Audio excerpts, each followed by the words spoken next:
This video focuses on how resonance makes certain instruments sound the way they do. We'll start off with any instrument that makes a sound because of a string, things like a piano, which you may not think of as a string instrument, but also the obvious ones like a guitar or a violin or cello or bass. Then we'll move on to any kind of wind instrument that uses a pipe to make music. Starting off with strings, the fact that you'll see on the video here is that all points on the string are oscillating together vertically with the same frequency, but different points have different amplitudes of motion. In the diagram, you'll see what look exactly like standing waves. Sometimes we have a very simple standing wave, like you'll see on the bottom left, where we have two nodes and one antinode. Sometimes we'll have the next type of standing wave with three nodes and two antinodes. Or sometimes you might even have the third type of standing wave, as you see in the bottom right here. You can actually get standing waves with 5 nodes or maybe 6 nodes, although that's a bit more rare. We're going to try and come up with an equation that would relate the frequency of the note that's being played to the type of standing wave that we have. To create this equation, we'll first start by looking at what portion of a wave exists on the length of the string that we see here. I'm actually going to start off with the upper right-hand corner. And if I were to trace the wave that I see here, starting with the left-hand side, and I'm just going to trace one portion of the wave, I end up with one full wave, or one full wavelength, we may say. So the length of my string here is equal to the wavelength. Looking at the bottom left, that simplest standing wave, if I trace just one of those strings that are shown, I end up getting half a wavelength. In other words, if you were to continue on, I'd have to do another hump at the bottom there to get one full wave. Now I'm going to go ahead and erase that so that we're not confused. But we see that the length is equal to half the wavelength. Doing the same for the bottom right, there's one full wave there, and then I have another half. And so here, the length is equal to 3/2 of a wavelength. Now a little bit of terminology that you will hear when it comes to resonance in strings is this term called a harmonic. That refers to the type of standing wave that's on the string. In the bottom left, that's our simplest standing wave, we call that the first harmonic. I'll go ahead and write that there so we don't forget that. So this is the first harmonic.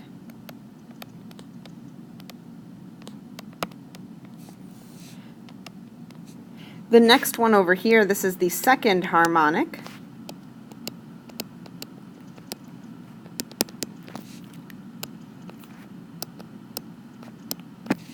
And this here would be the third harmonic.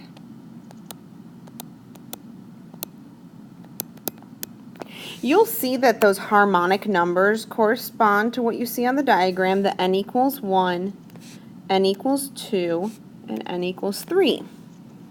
Just a note that the first harmonic is otherwise known as the fundamental frequency, or sometimes called the natural frequency, like we learned in class.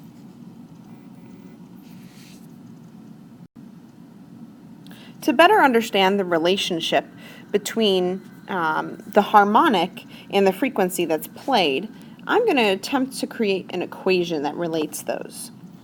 So for starters, we know that for all waves, the speed of the wave, v, is equal to the frequency of the wave times the wavelength.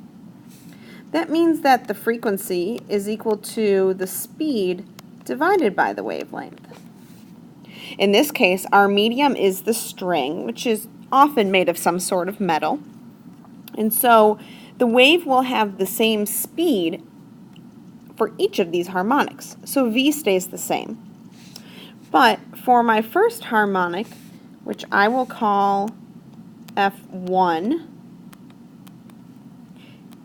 if I divide the speed by the wavelength, now if I solve the equation that I wrote over here for wavelength, I get that wavelength is 2L. So I'm going to plug in 2L on here. That's for my first harmonic. For my second harmonic,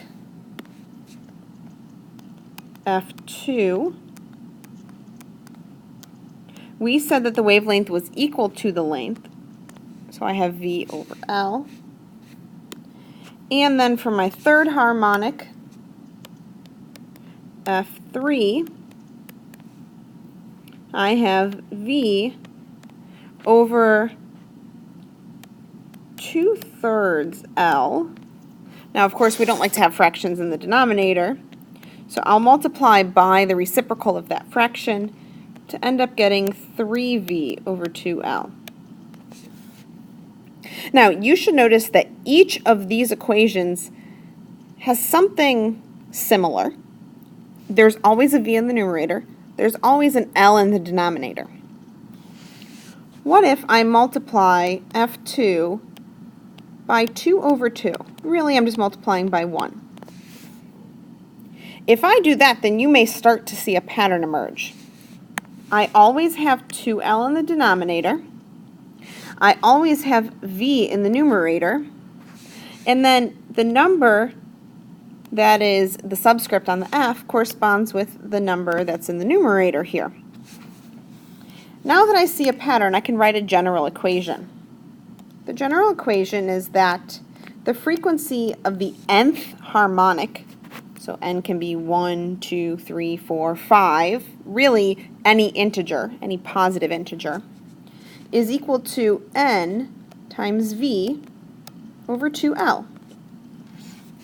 An important note here is that because we're dealing with the wave being on a string is our medium, so that v in that equation is the speed of the wave on that string, whatever that string is made out of.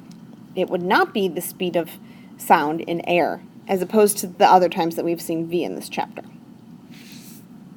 Okay, now that we know how things go for a string, let's take a look at any kind of wind instrument. In other words, we're going to look at resonance in pipe. For starters, there are two types of pipes that we'll be talking about on this video. We call them open pipes and closed pipes. An open pipe is open on both ends to the air. So in other words, you could kind of stick your finger in both ends of an open pipe. Whereas a closed pipe is closed off on one end only. We don't deal with pipes that are closed on both ends because you don't really get sound coming out of the inside of those pipes. Those sound waves can't transfer from the air inside to the air outside without vibrating something else. We'll start off with looking at open pipes. And for starters, I wanted to show you this diagram, which kind of shows you what's happening with the air inside those pipes. While we often model sound waves as things that maybe look transverse, really sinusoidal waves, it's important to remember that when we're talking about sound waves, we're often talking about sound traveling through air where we have these regions of high pressure and low pressure. That's kind of seen in our diagram here. An important thing to note, a lot of times, or really in this video, we're going to focus on the areas of the displacement of the air. But where there is a maximum displacement of our air molecules, in other words, what we would call a displacement antinode, there is actually a pressure node. In other words, it's where the pressure is low. So a low pressure corresponds with a high displacement and vice versa. Let's start by looking at open pipes. Now, looking at this, I'm going to start by the left-hand portion of this diagram, where it shows that there is an antinode at each end and a node in the middle for the first harmonic. Something to note, it kind of looks like this pipe is closed off on the left-hand side. But there's actually an opening at the top on that left-hand side that makes it that air can escape. This would be similar to playing the flute.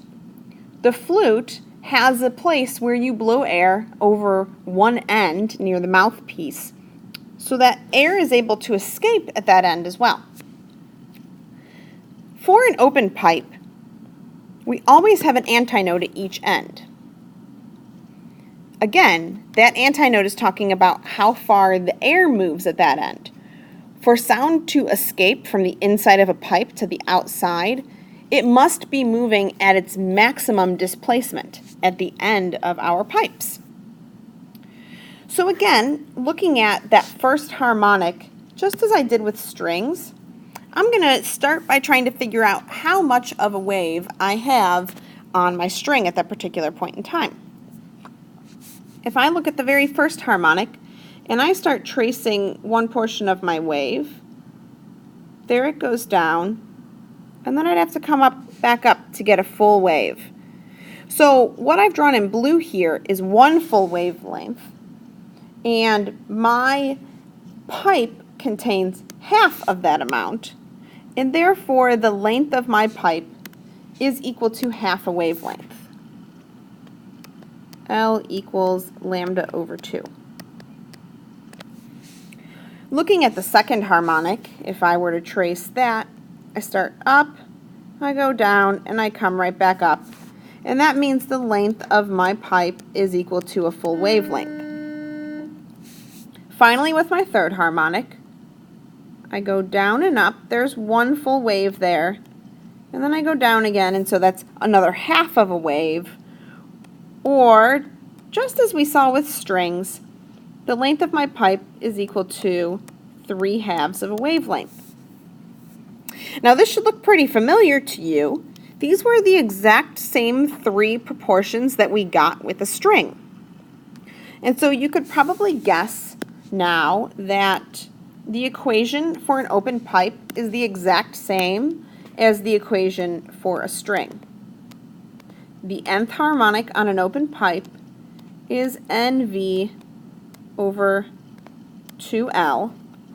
And just as before, n must be a positive integer. 1, 2, 3, etc. One thing that does make this a bit different than if we were to use this equation for strings is that now our medium that the sound wave is traveling through is air. And so the v in this equation is the speed of sound in air for whatever temperature you're given. Remember, for strings, that v is the speed of sound in whatever that string is made out of. The last thing we're going to explore is when we have a closed pipe. Remember that a closed pipe is referring to a pipe that is closed on one end and then open at the other. You'll notice the open end, which you see here on our diagram, has an antinode. All open ends for pipes will always have an antinode as long as we have resonance. The closed end will always have a node, as you can see on the right-hand side here. So let's go through the same process as we went through for the open pipe. In other words, we want to figure out what fraction of a wave is contained in our length of pipe L. I'm actually going to start with the fifth harmonic here. I think that's going to be the easiest one to start with. And again, I'll start on the left-hand side. You'll see that I go down and then up. There's one full wave. And then I go half the way down. Well, to get the rest of the wave, I'd have to keep going down and then go up again. So this portion right here is 1/4 of a wave. In other words, my whole length of a pipe contains 5/4 of a wave. L equals 5/4 of a wavelength.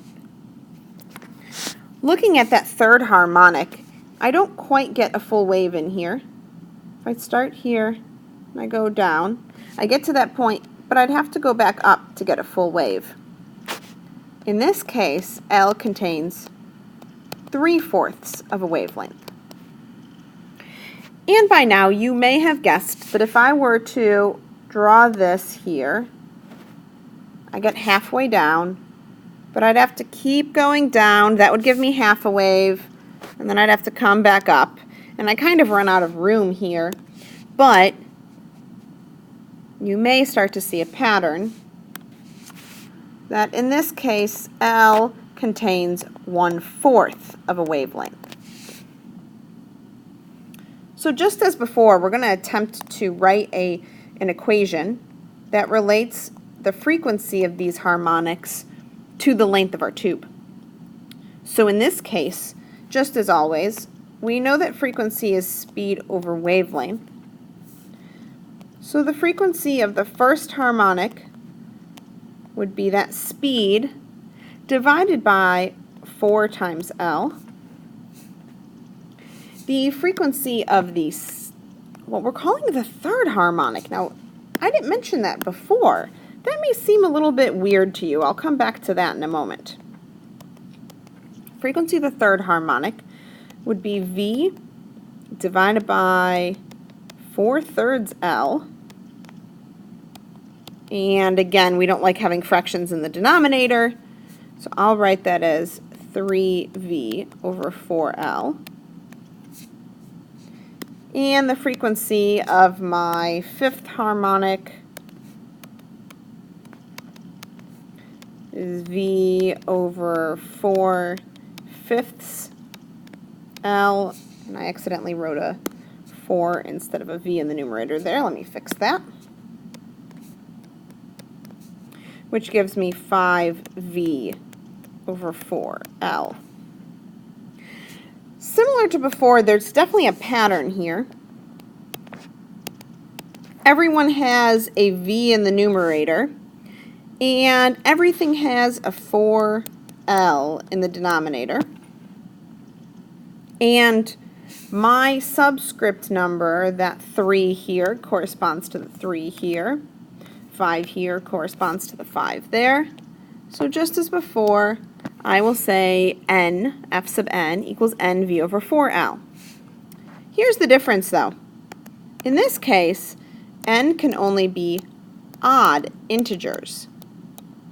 There is no such thing as a second harmonic or a fourth harmonic or a sixth harmonic for a closed pipe. We only have odd harmonics in closed pipes. Now that we know our equations for resonance in strings and pipes, let's look at a couple example problems that use these equations. This first example talks about playing a note on a string, on a guitar string, and so therefore I automatically know that I'm going to be focusing on that equation F sub N equals NV over 2L, and V is going to be the speed of sound on the string, not the speed of sound in air. Remember that. It says that to change the note that's being played on the string, a musician shortens the string by pressing the string to the neck. That's the big long portion of the guitar, in case you've never learned guitar terms before. So this particular string has a third harmonic frequency of 330 Hertz, and we want to know its fundamental frequency if it is played by placing a finger on the third fret, which shortens the string by 16%. Okay, so let's kind of unpack some of the information that's given to us in this problem. Mainly, this problem tells me that the third harmonic corresponds to 330 Hertz. In other words, if I were to look at my equation here, I would have 330 Hertz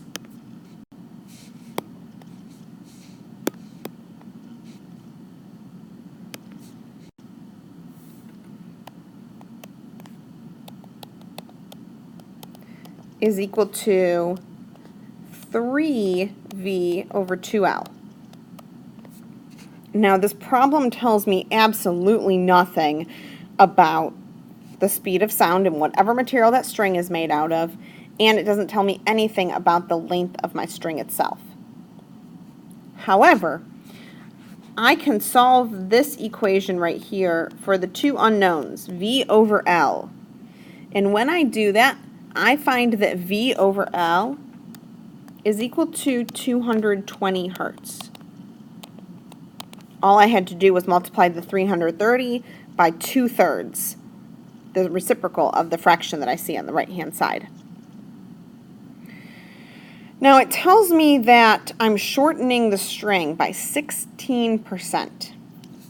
In other words, the new length, I'm just going to put this as L new, is equal to 16%, actually is equal to 84% of the original length. So if I'm shortening it by 16%, I'm left with 84%. So 0.84 times the old L, the L that I see here. I'm being asked to find the fundamental frequency, in other words, the new frequency. So I'm looking for F1, which I know is equal to 1 times V over 2L. I still don't know V. I'm going to leave that in there. And this new length is equal to 0.84 times the old length. Well, if I kind of just multiply some things out, I'm left with V over 1.68 times L. Now, I know that V over L is equal to 220. So I do 220 hertz divided by 1.68. That's what's left in my denominator. And I find that the fundamental frequency of this string, F1, is now equal to 131 hertz.